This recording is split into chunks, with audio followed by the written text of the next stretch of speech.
Christmas Day didn't hurt Amanda Jessie. That was the strange part. No insults, no shouting, no dramatic moment she could point to. Just silence. She sat alone on a bench outside a closed bakery, watching people pass with gifts in their hands and warmth in their faces. Nobody noticed her. Nobody mocked her either. And somehow, that felt worse. Amanda had already decided how the day would end. She would go home early, turn off the lights, and let Christmas pass like every other day she learned not to expect much from. Then, someone sat beside her. Not too close, not asking questions, just there. She didn't look at him at first, didn't know his name, didn't know why people across the street suddenly started paying attention. All she knew was that for the first time that day, she felt seen, not judged, not pitied, just seen. What Amanda didn't know was that this quiet moment would follow her into the night and force her to confront a truth about herself she had been avoiding for years. This isn't a story about being chosen. It's about realizing something when the world finally goes quiet, and Christmas night would make that realization impossible to ignore. Stay till the end, because the most important moment in this story happens when Amanda is completely alone. Before the story continues, let me say this. If any of these stories comfort you, entertain you, or make you feel understood, please subscribe. It's free, but it means everything to this channel. Now, the bench was cold through Amanda's wool coat. December in the city meant gray skies and colder stares, though she'd stopped noticing the latter years ago. She'd developed a particular skill for it, becoming invisible in plain sight. Not because she was small or unremarkable, but because she'd learned that invisibility was sometimes a choice, a protection. The bakery behind her had closed 2 hours early for Christmas Eve. Through the darkened windows, she could still see the empty display cases where gingerbread houses had sat that morning. She'd walked past them deliberately, had felt the familiar tug of want, and then the familiar push of discipline. Amanda Jessie didn't indulge. Not in sweets, not in self-pity, not in the fantasy that holidays were meant for people like her. People like her. The phrase tasted bitter. She was a senior financial analyst at Bridgewater Consulting, the kind of position that came with a corner office view and a salary that made her mother back in Atlanta stop asking when she'd get married.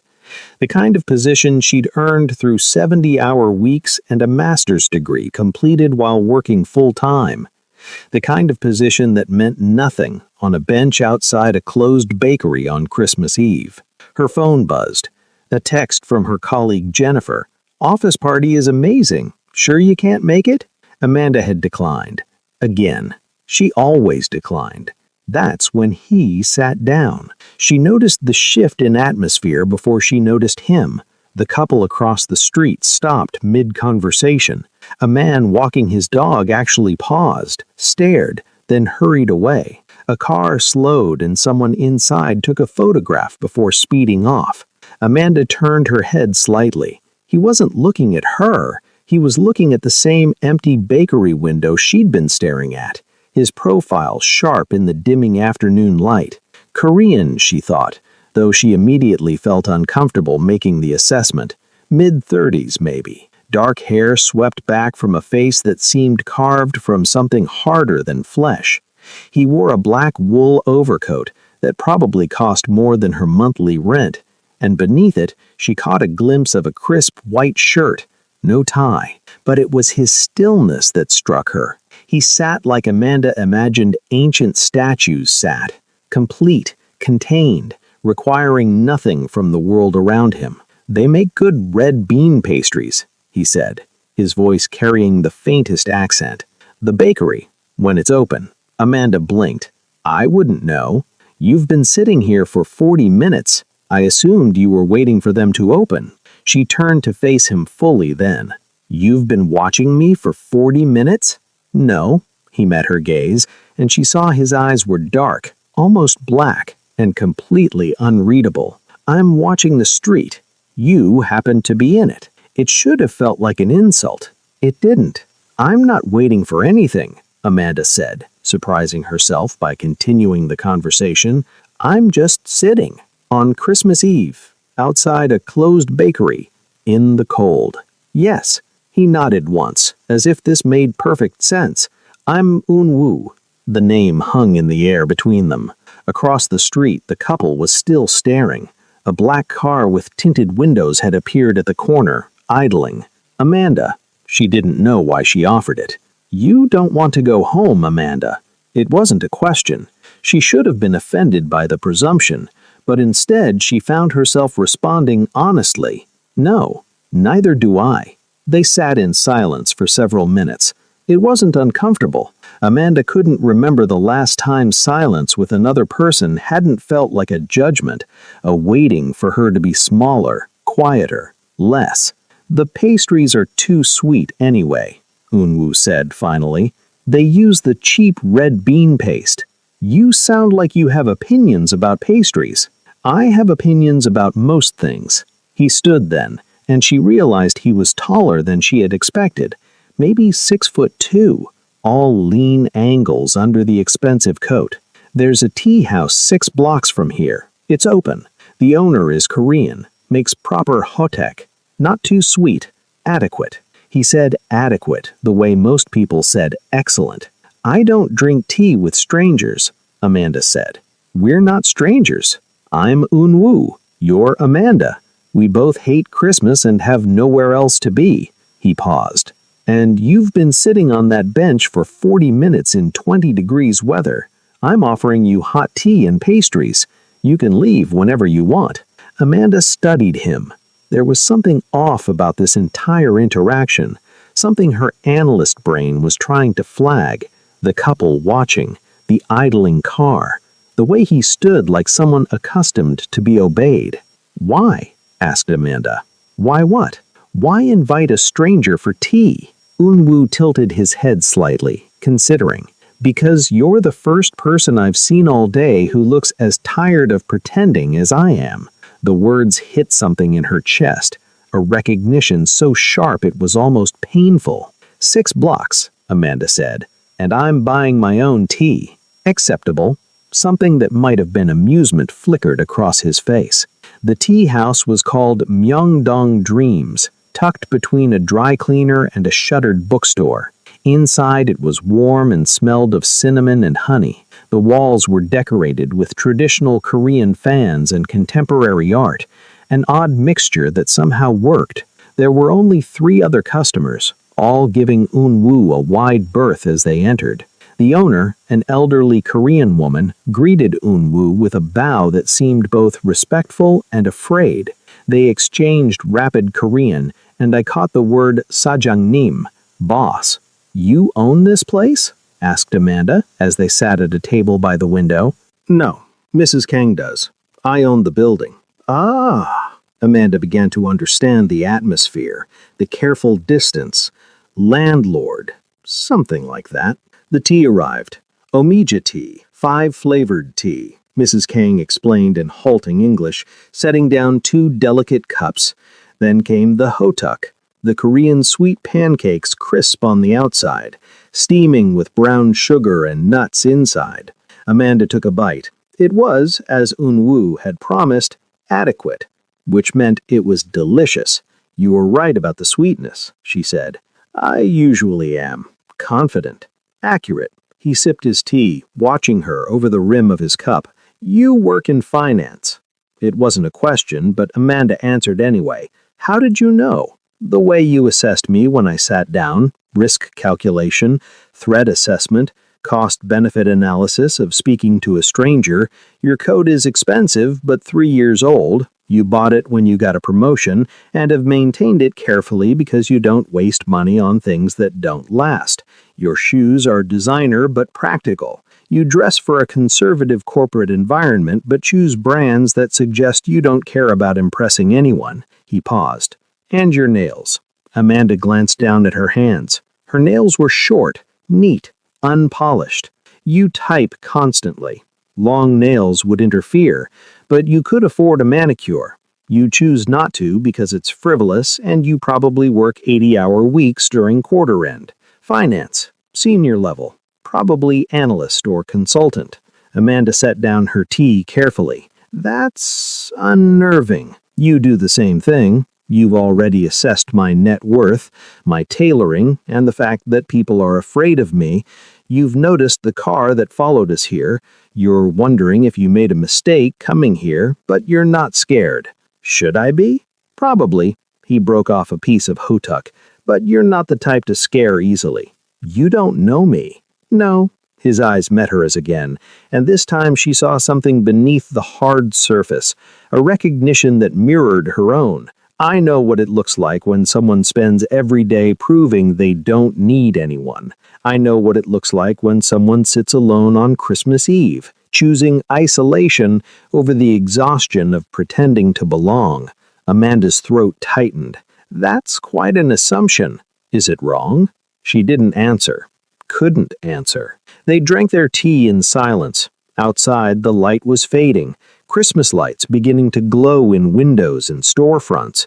Inside, the warmth and the tea and the strange comfort of sitting with someone who didn't need her to be anything other than what she was began to work on Amanda like a slow spell. I don't like Christmas, she said finally. Neither do I. I don't mean I'm cynical about it.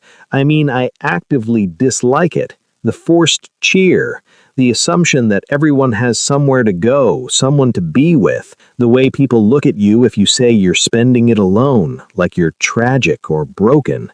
You're neither tragic nor broken. You're self-sufficient. People find that threatening. Do you? No. He refilled her teacup from the pot Mrs. Kang had left. I find it refreshing. Amanda studied him, really studied him this time. There was something about the set of his shoulders, the way he moved with absolute economy, no wasted gesture.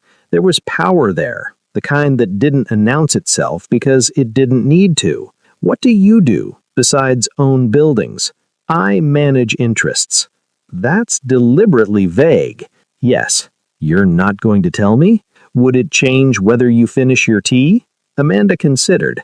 No. Then it doesn't matter. He was right, and that was somehow more unsettling than anything else. She should care. She should be worried. But sitting here, warm and fed and seen by someone who didn't need her to be anything other than what she was, she found she couldn't muster the energy for appropriate caution. This is strange, she said. Yes. I don't do this. I don't talk to strangers. I don't accept invitations from men I've just met. I don't extend them. Unwoo leaned back slightly. You can leave whenever you want, Amanda. The door is there. I won't follow you. I won't ask for your number. This can be exactly what it is. Two people having tea on Christmas Eve because neither of them wants to be alone and then never seeing each other again. It was the perfect out. The safe exit. Amanda picked up her teacup. Tell me something true. About what? About you. Something real. Unwoo was quiet for a long moment, his gaze distant. When he spoke, his voice was softer, almost reflective. I came to this country when I was 19. I had nothing. No family, no connections, no legal status. I was angry and desperate, and willing to do things I'm not proud of to survive. He looked at Amanda. I built everything I have from that anger. And now I sit in rooms with people who fear me, who respect what I've become, and I feel nothing, empty, like I won everything and lost something essential in the process. The confession hung between them, raw and unexpected. Your turn. Amanda set down her cup. I spent my entire childhood being told I was too much, too loud, too big, too ambitious, too everything. So I made myself smaller. Not physically, I could never manage that, and eventually I stopped trying, but smaller in every other way. I became so good at taking up less space that now I don't know how to take up any space. I'm successful, I'm respected, I'm financially secure, and I'm so fucking lonely I could scream. The words came out before she could stop them. She'd never said them out loud before, had never even articulated them fully to herself. Unwoo didn't look away, didn't offer empty comfort or change the subject. "We're quite a pair," he said finally. Despite everything, Amanda laughed. It came out rusty, unpracticed. "I suppose we are." They finished their tea. Mrs. Kang brought more hotuk without being asked, and Amanda ate 3, not bothering to count calories or worry about the sugar content or think about anything except the warmth and the taste and the strange suspended moment of just existing. When they finally left, it was full dark outside. The street was quieter now. Most people already home or at parties. The black car was still waiting. "That's yours," Amanda said, nodding towards it. "Yes, your driver has been waiting for 2 hours. He's paid well for his patience." Amanda pulled her coat tighter. The cold felt sharper after the warmth of the tea house. "Thank you for the tea and the pastries and the conversation where we admitted we're both hollow successes. That." She smiled, despite herself. "Yes, that." Unwoo reached into his coat and pulled out a business card. Simple, expensive cardstock, just a name and a phone number. "If you ever want to not be alone again," he said, handing it to her, "or if you ever want adequate pastries and honest conversation." Amanda took the card, her fingers brushing his for just a moment. "I thought you said you wouldn't ask for my number." "I didn't. I gave you mine. The choice is entirely yours." Very carefully phrased. "I'm a careful man." She tucked the card into her pocket. "Goodbye, Unwoo." "Goodbye, Amanda." She walked away, heading toward the subway station 6 blocks south. She didn't look back, but she felt his gaze on her until she turned the corner. The card sat in her pocket like a small, warm weight. Amanda told herself she wouldn't call. She told herself this was just a strange, momentary connection, the kind that happens in cities during holidays when loneliness gets the better of people. She told herself a lot of things as she rode the subway home to her empty apartment. And when she got there, when she turned on the lights and saw the silence stretching out before her like a physical thing, she pulled out the card and stared at the number for a long, long time. 3 weeks passed.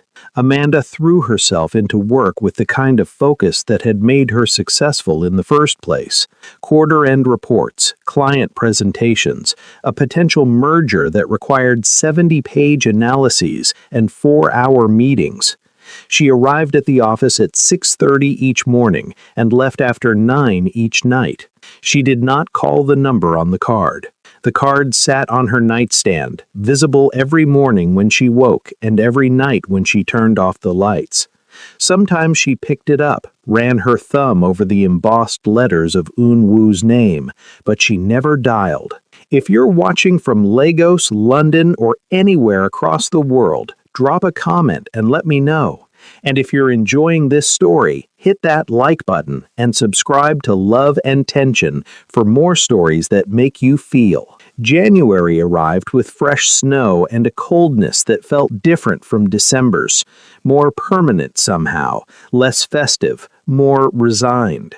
Amanda's life continued in its careful patterns: work, gym, groceries, a rotation of 3 restaurants near her apartment where she ate dinner alone with a book, weekend mornings at the library, Sunday afternoons doing laundry and meal prep for the week. It was fine. It was always fine. She told herself she'd forgotten about Unwoo, about that strange suspended evening over tea, but then she'd see a Korean restaurant and slow her steps.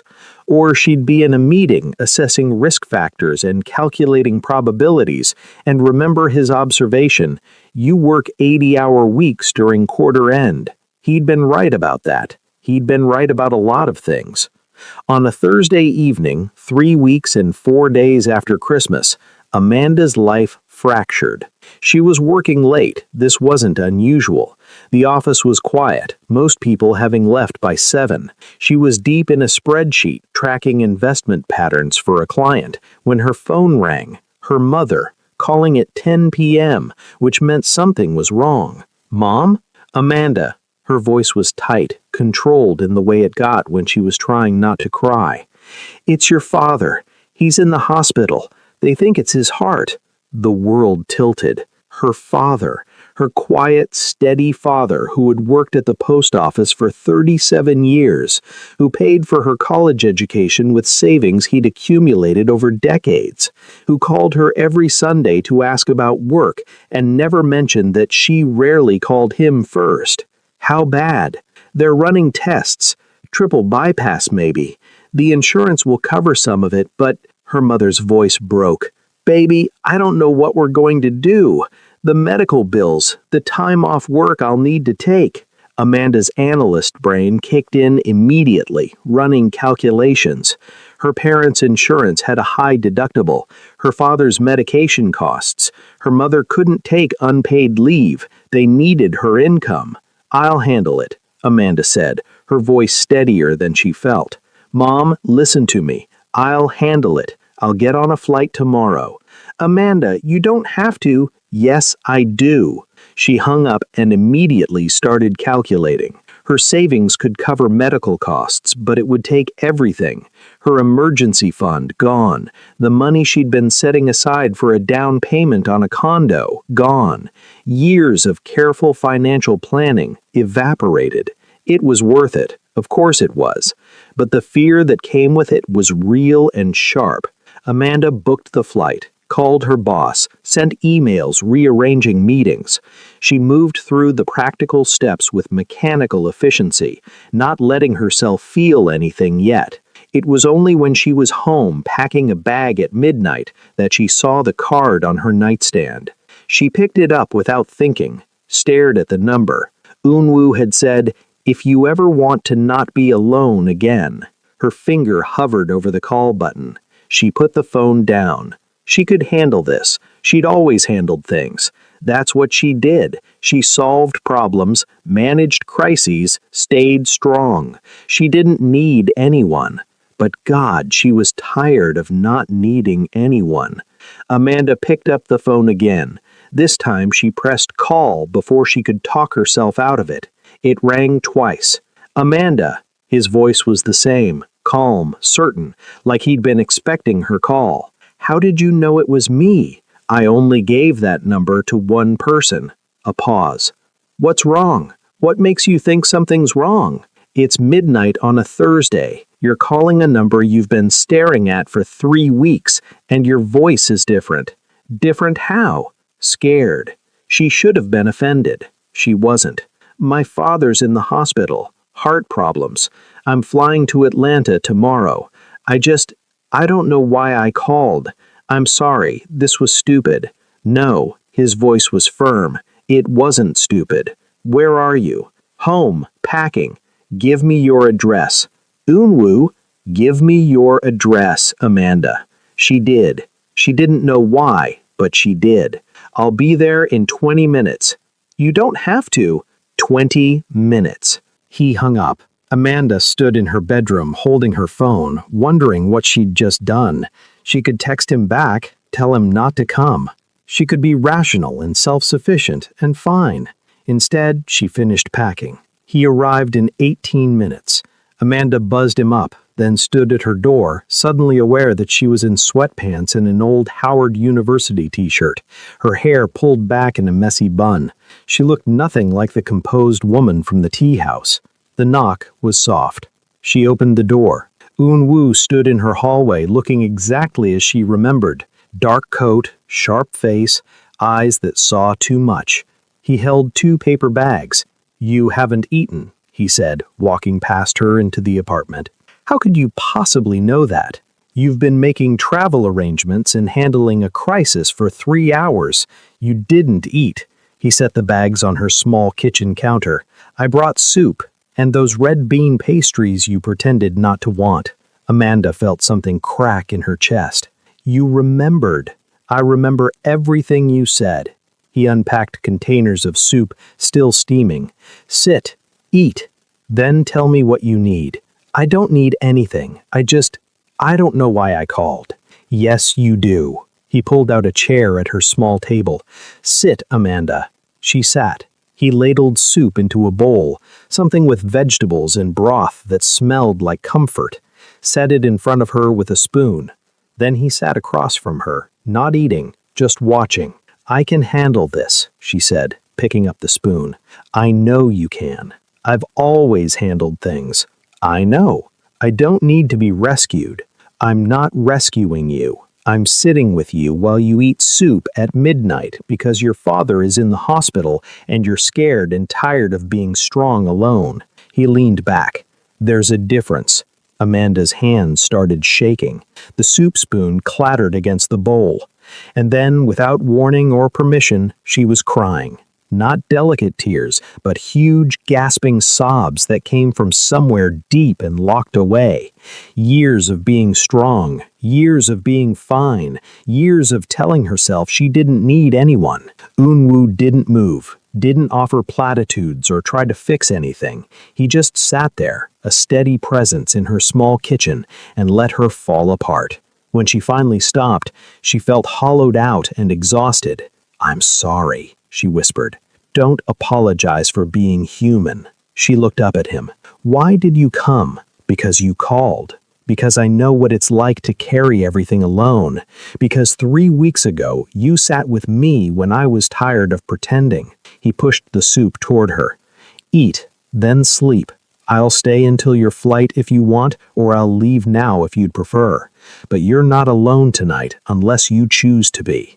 Amanda picked up the spoon. The soup was still warm. It tasted like someone cared, which was a flavor she'd almost forgotten. "Stay," she said quietly. "Okay." They didn't talk much after that. Amanda ate. Unwoo made tea in her small kitchen like he'd been there 100 times. She finished packing while Unwoo sat on her couch reading a book he'd pulled from her shelf. Beloved, Toni Morrison, one of her favorites. At 3 a.m., exhausted, Amanda finally admitted she needed to sleep. "My flight's at 10, she said. "I'll drive you. You don't have to." "Amanda," he looked at her steadily, "stop telling me what you don't have to do. I'm here because I choose to be. Let that be enough." She nodded, too tired to argue. She went to her bedroom, changed into pajamas, climbed into bed. She expected to lie awake, anxious about her father, about the medical bills, about everything. Instead, she fell asleep in minutes, aware that in her living room, Unwoo sat awake, a quiet guardian against the night. Unwoo drove her to the airport in the same black car that had waited outside the tea house. In the early morning light, Amanda could see him more clearly, the fine lines around his eyes, the scar along his jaw that she hadn't noticed before, the way his hands rested on the steering wheel with absolute certainty. "You don't have a driver today," she observed. "No. Why not?" "Because this isn't business. This is personal." The word hung between them, significant. They rode in comfortable silence for several miles before Amanda spoke. "You never told me what you actually do." "No." "Are you going to? Would you like me to lie?" "I'd like you to be honest." "I manage certain operations. Import-export primarily, some real estate holdings, various business interests that require discretion and connections." "That's still vague." "Yes." He turned his attention back to the road. "I operate in gray areas, Amanda. Not quite legal, not quite illegal. The kind of business that keeps me wealthy and keeps me from sleeping well at night." "You're telling me you're a criminal." "I'm telling you I'm complicated." He paused. "Does it change things?" Amanda considered. She should be shocked, should demand to get out of the car. But she'd spent 3 weeks doing due diligence on the card in her pocket, and some part of her had already known. "No," she said finally. "I think I already knew you weren't entirely legitimate. People don't look at landlords the way they look at you. And you're not concerned? Should I be? Probably." He pulled into the airport departures lane. "But I've never lied to you, and I never will. That's all I can offer. Honesty about what I am." He parked, came around to help with her bag. In the bright morning light, the moment felt both ordinary and monumental. "Thank you," Amanda said, "for last night, for the soup, for staying." "You don't have to thank me." "Yes, I do." She looked at him directly. "I haven't let anyone in for a very long time, Unwoo. I don't know how to do this." "Do what?" "This." whatever this is. Friendship. Connection. I don't have a framework for it. Neither do I. He smiled, and it transformed his face, made him look younger, less guarded. Perhaps we can figure it out together. From different cities? Atlanta is a short flight. You're not going to show up there, are you? Not unless you ask me to. He pulled out another card. This one had an email address. But if you need anything while you're there, anything at all, contact me. Amanda took the card, added it to the first one in her wallet. You know I'll probably never call. Yes, but you might. He stepped back, hands in his pockets. Take care of your father, Amanda. Handle what needs handling, and then decide if you want someone in your life who sees you completely. She left then, walking through the sliding doors into the terminal. When she looked back, he was still there, watching, not moving, just present. The flight to Atlanta was turbulent, but Amanda barely noticed. She was thinking about gray areas and honest criminals, and the strange comfort of someone who didn't need her to be anything but herself. Her father's surgery was successful. Triple bypass, 3 hours, and he came through strong. Amanda spent 2 weeks in Atlanta, managing medical bills and insurance companies with the same efficiency she applied to corporate accounts. She paid $47,000 out of her savings, arranged payment plans for the rest, set up a system for her mother to manage medications and follow up appointments. She didn't call Eun-woo, but she thought about him constantly. On her last night in Atlanta, sitting in the hospital room while her father slept, Amanda pulled out both business cards, the one with the phone number, the one with the email. She'd always been self-sufficient, had prided herself on needing no one, but sitting in that sterile room, watching her father breathe slowly and steadily, Amanda realized that self-sufficiency and loneliness weren't the same thing. She opened her email, typed carefully. Subject: Amanda, I'm coming home Tuesday. My father is stable. The bills are handled. I'm fine. I'm also tired of being fine alone. Coffee sometime? Real coffee, not adequate tea. Amanda. She sent it before she could reconsider. The response came in less than 5 minutes. Amanda. Wednesday, 3 p.m. There's a coffee shop in Brooklyn called Reveille. They make exceptional espresso and terrible scones. I'll be at the table by the window. E. Amanda smiled for the first time in 2 weeks. Reveille coffee was everything Eun-woo had promised. Exceptional espresso, terrible scones, and a window table where he sat reading a newspaper like he'd been there for hours. Amanda stood outside for a full minute, watching him through the glass. He looked different in daylight, less intimidating, more simply present. His coat was hung on the back of his chair. His shirt sleeves were rolled to his elbows. He was, she realized, the most contained person she'd ever met. She went inside. He looked up immediately, as if he'd been aware of her the entire time she'd been standing outside. You're early, he said. You're earlier. I'm always early. He stood, pulled out her chair. How's your father? Recovering. Frustrated that he can't go back to work yet. She sat, accepted the espresso he'd already ordered for her. You remembered how I take my coffee. Light, no sugar. You mentioned it at the tea house. I mentioned a lot of things at the tea house. I remember all of them. They fell into conversation easily, easier than should have been possible for two people who'd only met twice. Amanda told him about Atlanta, about her parents, about the strange comfort of being needed even when being needed was exhausting. Eun-woo told her about a business deal that had gone wrong, about trust betrayed, about the particular exhaustion of managing an empire built on reputation and fear. Do you ever want to walk away from all of it? Asked Amanda. Every day. He stirred sugar into his third espresso. But walking away isn't that simple when you've built everything from nothing. Where would I go? What would I do? I am my work. Amanda, without it, I'm not sure what remains. A man who buys pastries for strangers and remembers coffee orders, she said. That remains. He looked at her for a long moment, something shifting in his expression. You see me differently than most people. How do most people see you? dangerous, powerful, useful, or threatening depending on their needs. And how do I see you? Like I'm a person, just a person. He set down his cup. It's unsettling. Good unsettling or bad unsettling? I haven't decided yet. They stayed until the coffee shop closed at 9, talked about everything and nothing.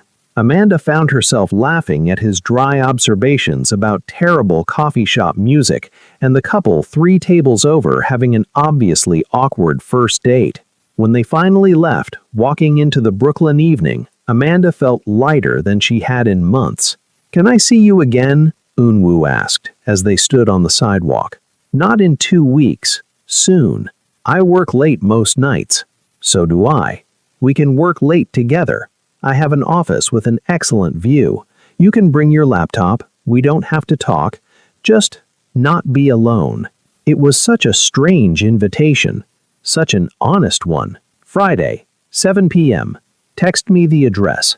"I will." He stepped closer, and for a moment he thought he might kiss her. Instead, he took her hand, held it briefly. "Thank you for coming today. Thank you for being here." She took the subway home, and the whole way she felt the ghost of his hand in hers. They fell into a pattern after that. Friday nights became their time. Sometimes they met at his office, a converted warehouse space in Red Hook with floor-to-ceiling windows overlooking the harbor. They'd work in companionable silence, the sound of typing and occasional comments about work the only interruption. Sometimes they met at restaurants, places Unwoo knew that Amanda never would have found. Korean barbecue in Flushing, where the owner greeted him like family. A tiny Ethiopian place in Harlem, where they ate with their hands and Unwoo told her about traveling through East Africa when he was younger. They never called them dates. Neither of them defined what this was. But it was something. Amanda felt herself changing in small ways. She accepted a lunch invitation from Jennifer at work. She took a Saturday off to visit a museum. She laughed more easily, felt less like she was performing competence, and more like she was simply living. "You seem different lately," her mother said during their Sunday call. "Lighter." "I've been working less," Amanda lied. "Or maybe you've been spending time with someone?" Her mother's voice held a knowing warmth. "Maybe," Amanda admitted. She still didn't tell anyone about Unwoo. How could she? "I'm spending time with a Korean man who operates in legal gray areas and whom people fear for reasons I don't entirely understand."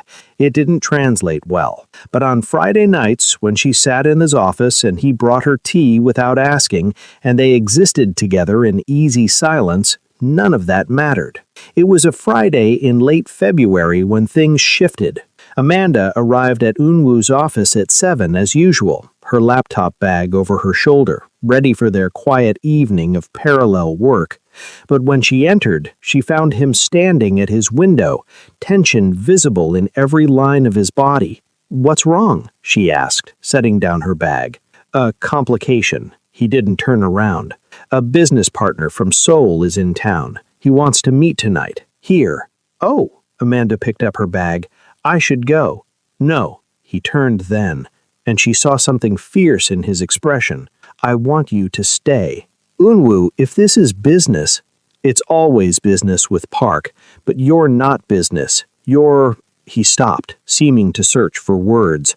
"You're separate from all of that, and I'm tired of keeping everything separate." "What are you saying?" "I'm saying I want you here. I want Park to see that there's more to my life than deals and territories. I want..." He stopped again, ran a hand through his hair in a rare display of uncertainty. "I want to see what happens when my worlds collide." Amanda should have said no, should have maintained the boundaries they'd so carefully constructed, but looking at him, this man who was always controlled, always certain, now standing vulnerable in his expensive office, she found she couldn't. "Okay," she said. "I'll stay." Relief flooded his features. "Thank you." Park arrived at 7:30. He was older than Unwoo, maybe mid-50s, with silver hair and a suit that probably cost more than Amanda's monthly salary. His eyes were sharp, assessing, and when he saw Amanda, they narrowed. "Unwoo," He spoke in Korean, rapid and sharp. Unwoo responded in the same language, his tone cold and final. Then he switched to English. "Park, this is Amanda Jessie. Amanda, this is Park Min-jun." Amanda stood, extended her hand. "Mr. Park." He took it after a moment's hesitation, his grip testing. "Miss Jessie, I wasn't aware Unwoo had personal guests during business hours." "He usually doesn't," Amanda said evenly. "I'll work quietly while you discuss whatever you need to discuss." She sat back down, opened her laptop, and proceeded to ignore both of them with a focus that was entirely genuine. She had a quarterly report due Monday. Their business drama was irrelevant to her spreadsheets. But she was aware of Park's frequent glances, of the tension in the room shifting from straightforward business negotiation to something else: assessment, judgment, power testing. The meeting lasted 2 hours. Amanda worked through it all, occasionally making notes, once getting up to refill her coffee without asking permission or acknowledging she was interrupting. Finally, Park stood to leave. "Unwoo, we'll continue this discussion later, privately." "No." Unwoo's voice was quiet, but absolute. "Amanda stays. If we continue this discussion, we continue it now, or we don't continue it at all." Park's expression darkened. "You're making a mistake. That's for me to decide. Is she worth jeopardizing our arrangement? She's not part of our arrangement. She's not part of my business at all. She's separate, and she stays separate. That's non-negotiable." Amanda closed her laptop, looked directly at Park. "Mr. Park, I don't know what business you have with Unwoo, and I don't need to know. But if your arrangement requires him to have no personal life, then perhaps your arrangement is the problem, not his choices." The room went very quiet. Park stared at her, something like surprise flickering across his face. Then, unexpectedly, he laughed. "Bold," he said to Unwoo in English. "I see why you keep her around." "I don't keep her anywhere," Unwoo said coldly. "She chooses to be here. There's a difference." Park studied them both, and Amanda felt the weight of his assessment. Whatever he was looking for, he seemed to find it. "Very well," he said finally. "We'll proceed as discussed. Your personal life is your own, Unwoo, as long as it doesn't interfere with business." It won't. After Park left, silence filled the office. Amanda packed up her laptop slowly, aware that something had just happened that she didn't understand. "I'm sorry," Unwoo said quietly. "I shouldn't have put you in that position. You didn't put me anywhere. I chose to stay." She looked at him. "Who is Park to you?" "A connection to soul, to resources I sometimes need, to a past I've been trying to leave behind." "And did I just complicate your business relationship?" "No." He moved towards her, stopping a few feet away. "You complicated everything else."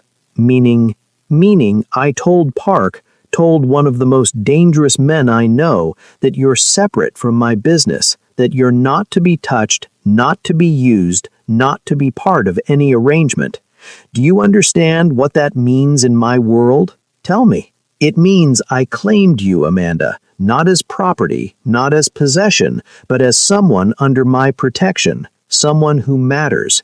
It means if anyone in my sphere tries to hurt you or use you against me, they'll have to go through me first." Amanda's breath caught. "You should have asked me first. Would you have said yes?" She considered. "I don't know. It's a lot." "It is." He stepped closer. "But I can't keep pretending you're just someone I have coffee with. I can't keep pretending that I don't think about you constantly, that I don't rearrange my Fridays around seeing you, that I haven't felt more like myself in the past 2 months than I have in years.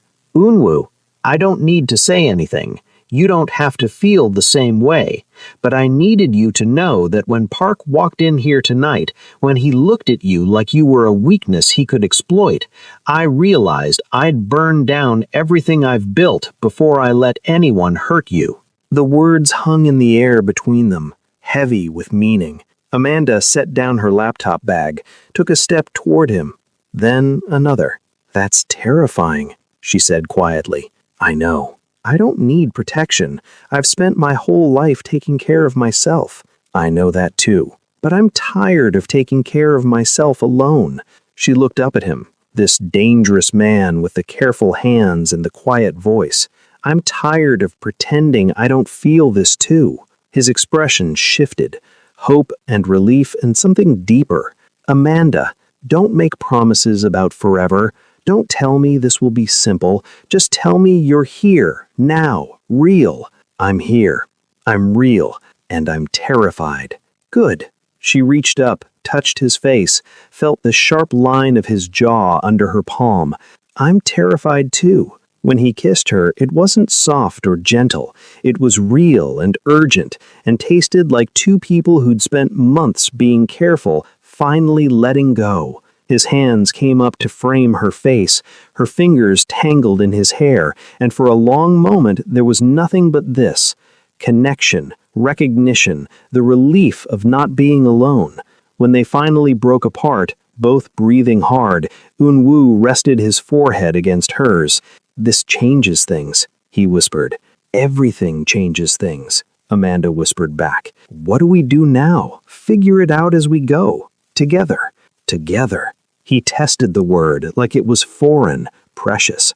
I like that. They stayed like that for a long time, wrapped together in his office overlooking the harbor, while the city lights sparkled below and the world continued spinning without them. February turned to March. Their relationship, for that's what it was now, explicitly acknowledged, developed its own rhythm.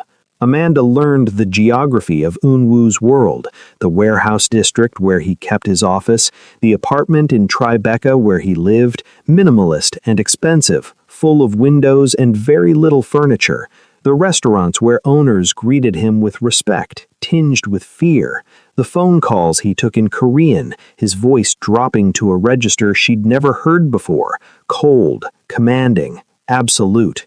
She learned that he drank omega tea when stressed, that he was left-handed, that he had a scar on his shoulder from a knife fight when he was 20, that he'd killed 2 men in self-defense and didn't sleep well because of it, that he donated anonymously to 3 different charities focused on immigrant services and youth programs. He was complicated, more complicated than she'd ever imagined, but he was also gentle with her, patient.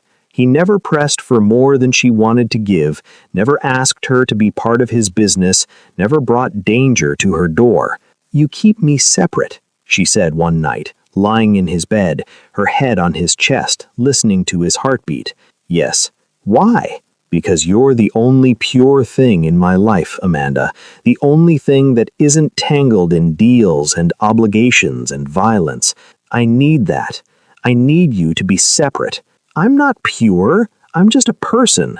You're yourself, completely yourself. No performance, no persona, no armor. His hand traced patterns on her shoulder.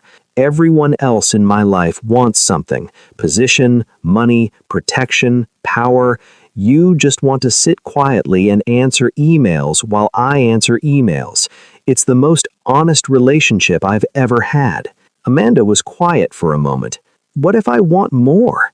She felt him tense beneath her. More how? I don't know yet, but keeping me separate from your life, it feels like you're ashamed of me.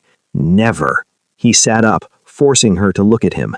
Amanda, I'm not ashamed. I'm protective. There's a difference. Or maybe you're afraid. Of what?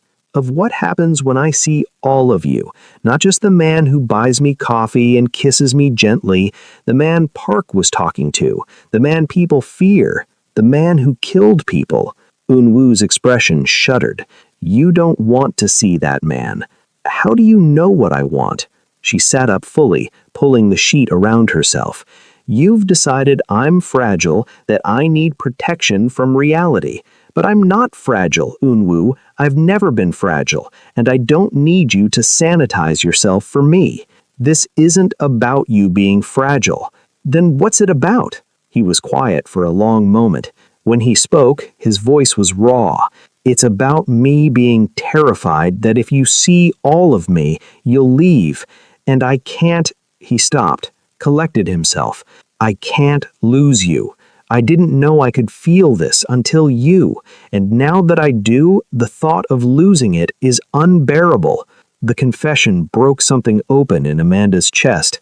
"So you'll keep me in a bubble? Safe and separate and protected, but never fully with you? I don't know how to do this differently. Figure it out, because I don't want part of you, Unwoo. I want all of you, the danger and the violence and the complications. I want the man Park sees, the man your associates fear, the man who built an empire from nothing, not just the gentle version you show me. You say that now. I mean it now, and I'll mean it tomorrow." She took his face in her hands, made him look at her. "I'm not going anywhere, but you have to let me in. Actually in, not just the parts you think I can handle." He searched her face, and she saw the war happening behind his eyes, fear and want, and the desperate hope that she meant what she said. "Okay," he whispered finally. "Okay. If you're still with me, I appreciate you. Leave a comment telling me what you think so far, and don't forget to subscribe to Love and Tension for more stories like this." The next Friday, Unwoo invited her to a meeting, not to observe quietly from the corner, but to sit beside him, to be acknowledged as his partner, not in business, but in life, which in his world amounted to the same thing. Amanda dressed carefully, professional but not corporate, strong but not aggressive. She'd learned the language of presentation years ago. Now she used it deliberately. The meeting was in a private room at a Korean restaurant in Koreatown. 5 men, all older than Unwoo, all watching her with varying degrees of suspicion and curiosity. Unwoo made introductions in Korean, then in English. "This is Amanda Jessie. She's with me." The phrase was simple. The meaning was not. They talked business, import schedules, payment structures, territory disputes in Seattle that needed resolution.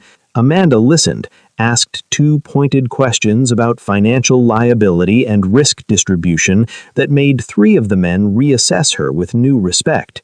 She wasn't there to contribute to criminal enterprises. She was there to be seen, to be acknowledged, to be real.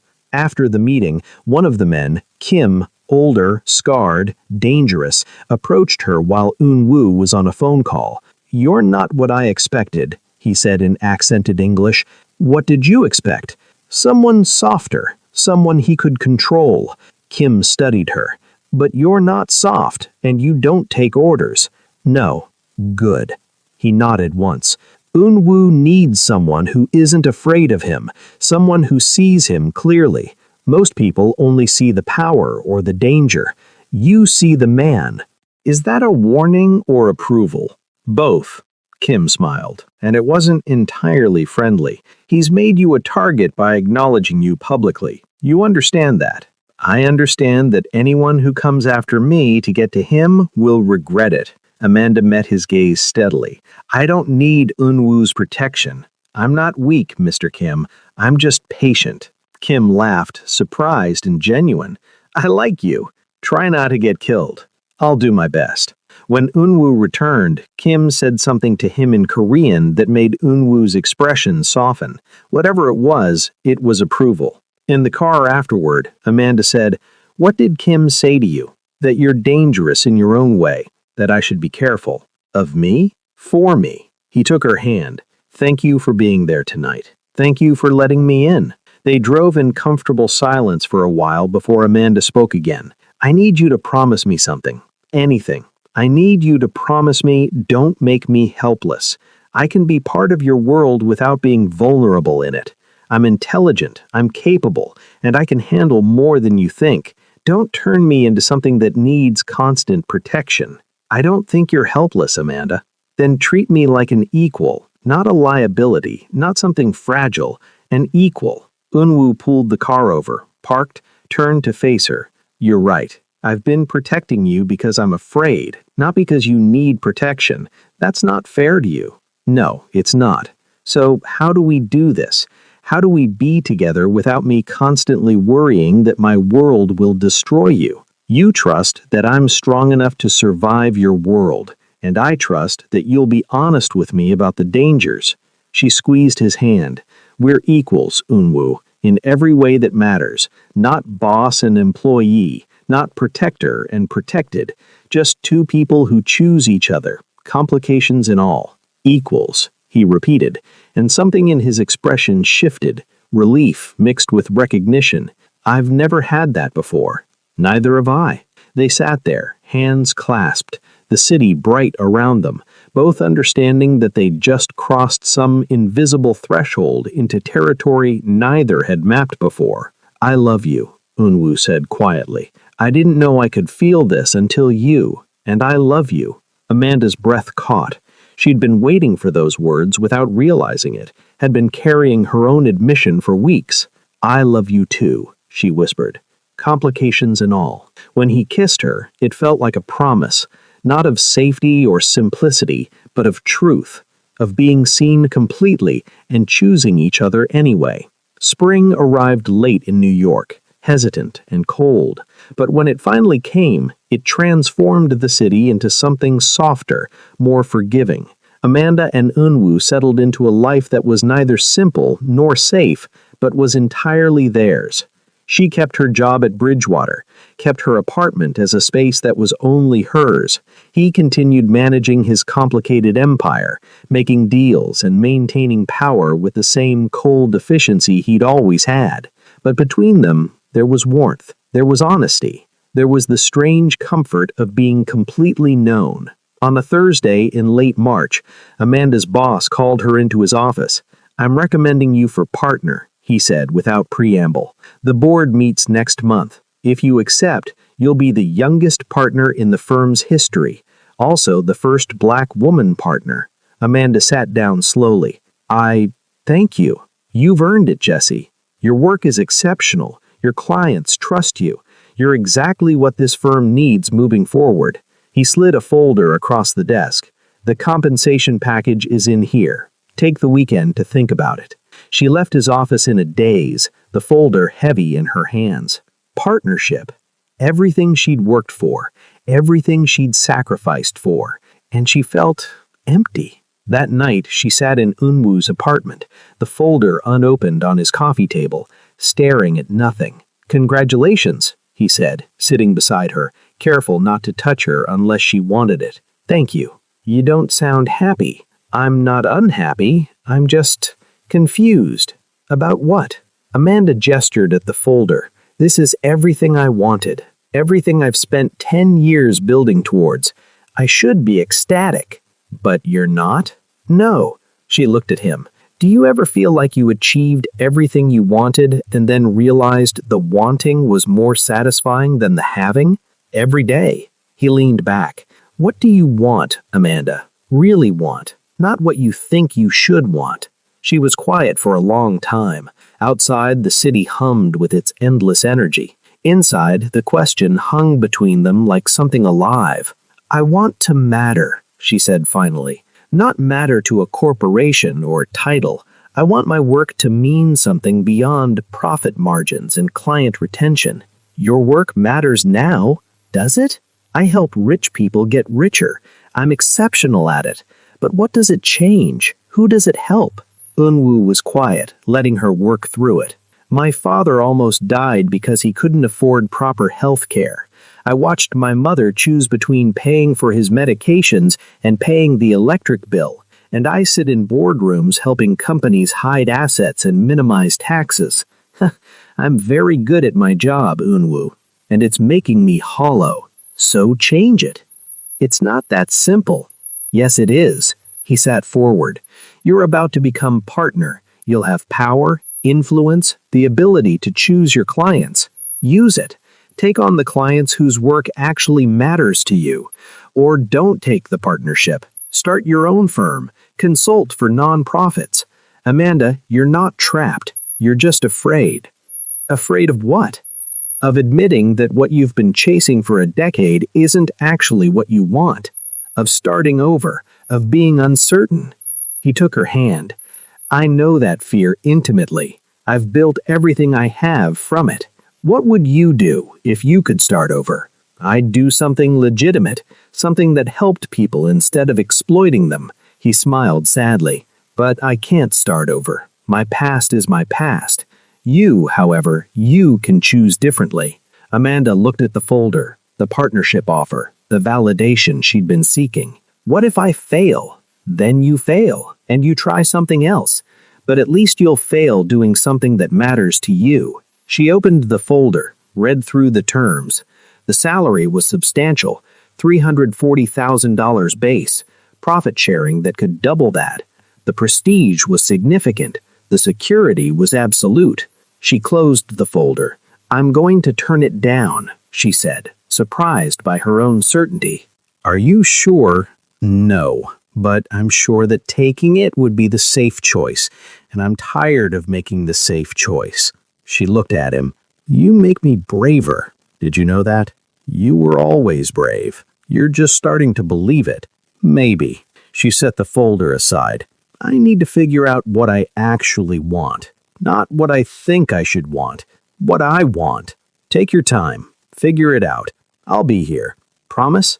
Promise. He pulled her close, and she let herself be held. Let herself be uncertain. Let herself be in the process of becoming something new. Amanda turned down the partnership. The decision shocked her colleagues, disappointed her boss, and confused her mother. But when she said the words, I need to do something that matters more, she felt lighter than she had in years. She gave notice, worked her final month with the same excellence she'd always brought, and on her last day, she walked out of Bridgewater Consulting with no plan, no safety net, just the strange exhilaration of free fall. Yoon-woo took her to dinner that night at a tiny restaurant in Queens that served the best Korean food she'd ever tasted. To new beginnings, he said, raising his glass. To not knowing what comes next, she countered. Even better. They drank, ate, laughed. Around them, families celebrated birthdays and anniversaries. Normal people living normal lives. Amanda felt both apart from them and deeply connected to them, part of the human experience of choosing, failing, trying again. I've been thinking, Yoon-woo said later as they walked through the quiet streets back to his car. Dangerous habit. I want to do something legitimate, something legal. I've been setting up the structure for months, transferring operations to people I trust, liquidating certain assets, establishing clean businesses.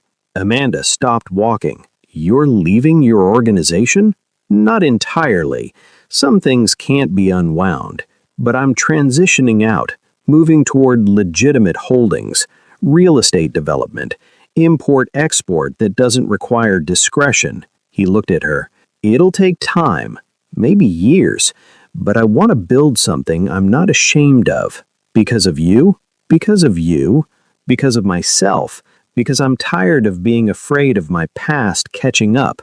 He took her hands. I'm 36 years old, Amanda. I've spent half my life building power I don't want. Maybe it's time to build something else. What if your organization won't let you go? Then I'll handle it. But I'm choosing this, choosing differently. You inspired that. She kissed him then, there on the quiet street in Queens, tasting possibility and fear and hope all mixed together. Months passed. Summer turned to fall. Fall turned to early winter. Amanda started her own consulting firm, small and selective. She took on 3 clients, a hospital system developing a new payment model for uninsured patients, a nonprofit creating affordable housing, and a cooperative of immigrant workers pooling resources. The money was less, the hours were longer, the satisfaction was immense. Yoon-woo continued his slow transition, methodically dismantling the more problematic aspects of his empire while building legitimate alternatives. It was delicate work, dangerous work, but he moved through it with the same careful certainty he brought to everything. They built a life together that was messy and complicated and real. Some nights Amanda stayed at his place, some nights he stayed at hers.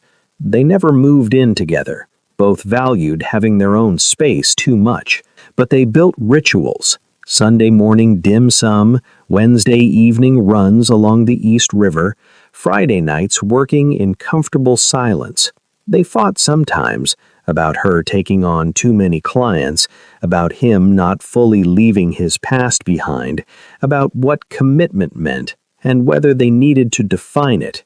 But they fought honestly, never walking away, always coming back to the central truth. They chose each other, daily, deliberately. And then December arrived, Christmas approaching like a deadline neither of them wanted to acknowledge. On Christmas Eve afternoon, Amanda found herself sitting on the same bench outside the same bakery she'd sat a year ago. It was deliberate, a pilgrimage of sorts, an assessment of how far she'd come. The bakery was open this year. Through the window, she could see families buying gingerbread houses and red bean pastries. The display cases were full, cheerful, inviting. She didn't go in. Instead, she sat, watching the street, thinking about the woman who'd sat here 12 months ago. That woman had been so tired, so empty, so convinced she didn't need anyone. "You're early." Amanda looked up. Yoon-woo stood there, 2 cups of coffee in hand, wearing the same dark coat he'd worn that first day. "You said to meet you at the tea house at 5. "I did. It's only 4. He sat beside her, handed her a coffee. "But I had a feeling you'd come here first. Am I that predictable?" "No, but I've known you." He sipped his coffee. "What are you thinking about?" "Last year. How different everything is. Better or worse?" "Different," she said honestly. "I was so sure I had it figured out last year. I knew who I was, what I wanted, how to survive. I had control. And now? Now, I have no idea what I'm doing half the time. I make less money, I have more questions than answers, I've let someone in who makes me vulnerable." She looked at him. "And I'm happier than I've ever been." Yoon-woo smiled, and it transformed his face the way it always did. "I know the feeling." They sat in comfortable silence for a while, watching people pass with their Christmas shopping and their warm coats and their busy lives. "Last year, I sat here and felt invisible," Amanda said quietly, "like I was apart from everything, outside looking in. And now? Now I feel like I'm part of it, part of the mess and the hope and the stumbling forward." She turned to him. "You did that. Not by saving me or fixing me, just by seeing me, by choosing me, by being patient while I figured out how to let someone in. You did the same for me." His voice was soft. "I was drowning in power and violence and emptiness, and then you sat with me and made me remember what it felt like to be human, to want something besides control. We saved each other," Amanda said. "Yes, we did." She leaned into him, his arm coming around her, and they sat like that as the afternoon faded into evening. Around them, the city prepared for Christmas, lights twinkling, carols playing from store speakers, the sense of celebration thick in the air. But Amanda wasn't thinking about Christmas. She was thinking about the year between then and now, about leaving her partnership, about Yoon-woo slowly, carefully dismantling the empire that had defined him, about learning to be vulnerable, about discovering that strength and softness weren't opposites, but complements. "Thank you," she said quietly. "For what? For sitting beside me, last year, for not asking questions or offering solutions, just being there. Thank you for calling me when your father was sick, for trusting me with your fear, for letting me see you completely." The sun was setting now, winter light turning everything gold and soft. Soon they would go to the tea house, maybe eat those adequate pastries, maybe talk about their year, maybe just exist together in the warm certainty of being known. But for now, they sat on the bench where it all began. 2 people who'd found each other in their loneliness and built something real from it. "Merry Christmas, Amanda," Yoon-woo said. "Merry Christmas, Yoon-woo." She kissed him softly, tasting coffee and the sharp winter air. When they stood to leave, he took her hand, and they walked together toward the tea house, toward the evening, toward whatever came next. Later that night, after the tea house, after dinner at the Tiny Queen's restaurant that had become theirs, after kissing goodnight and agreeing to meet again tomorrow, Amanda returned to her apartment alone. She poured a glass of wine, stood at her window overlooking the city. The lights spread out before her like a map of possibilities, infinite and changing. A year ago, she'd stood at this same window and felt nothing. Emptiness where meaning should be. Success that tasted like ash. Now she felt uncertain, scared sometimes, vulnerable in ways that still made her uncomfortable. But she also felt alive. The truth she'd been avoiding all those years, the truth that had been waiting for her to be still enough to hear it, was this. She didn't need to be fixed. She didn't need to be saved. She didn't need someone to make her whole. She'd always been whole. What she'd needed was permission to be uncertain, to want things that didn't make sense, to build a life that looked nothing like what she'd planned and everything like what she actually wanted. What she'd needed was to see herself the way Eun-woo saw her, not as a project or a problem, but as an equal, complicated, difficult, brilliant in her own way. What she'd needed was to stop proving she didn't need anyone and start admitting that choosing to need someone was its own kind of strength.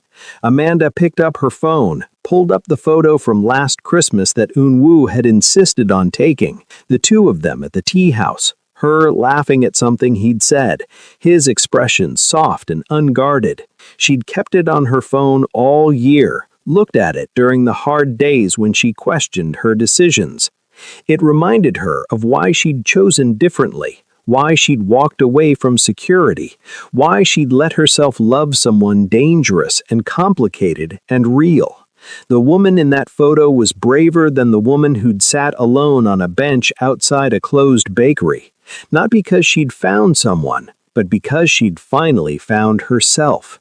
Her phone buzzed, a text from Eun-woo. "Thank you for this year, for every day of it, for teaching me what it means to be chosen." She smiled, typed back, "Thank you for seeing me, always." His response was immediate, "Always." Amanda set down her phone, finished her wine, turned off the lights. Tomorrow would bring new challenges. Tomorrow she'd continue building her firm, continue learning who she was outside the armor she'd worn for so long. Tomorrow, Eun-woo would continue his careful extraction from the world that had defined him, continue becoming someone he could be proud of. Tomorrow, they'd both keep stumbling forward, imperfect and uncertain. But tonight, Christmas night, Amanda stood in the dark and felt something she hadn't felt in years. Peace. Not the peace of arriving, but the peace of being in motion toward something true. She'd learned the most important lesson of all. You don't need someone to save you. You just need someone willing to walk beside you while you save yourself. And sometimes, if you're very lucky, you find someone who's walking the same path. Someone who sees you completely, someone you choose and who chooses you back. Amanda crawled into bed, still feeling the ghost of Eun-woo's hand in hers, still tasting the winter air and the coffee and the strange, perfect rightness of choosing to be vulnerable. She didn't dream of being saved. She dreamed of walking forward, hand in hand with someone who understood that strength comes in many forms, that power isn't about control, that love isn't about completion, that sometimes the bravest thing you can do is admit you don't have to do everything alone. Outside, the city kept breathing, kept moving, kept offering up its endless possibilities. And inside, Amanda Jessie, no longer invisible, no longer performing, no longer afraid of taking up space, slept deeply for the first time in longer than she could remember. The Christmas lights across the street cast patterns on her ceiling, shifting and gentle, like the quiet promise of morning. Everything had changed. and everything was exactly as it should be. The end. Thank you for staying until the end. This story isn't about grand rescues or dramatic transformations. It's about two people recognizing each other's humanity and choosing to walk forward together, complications and all. If this resonated with you, please like this video and subscribe to Love and Tension for more stories that explore the quiet, powerful moments that change everything. Leave a comment below and tell me, what truth have you been avoiding that you're finally ready to face? I read every comment.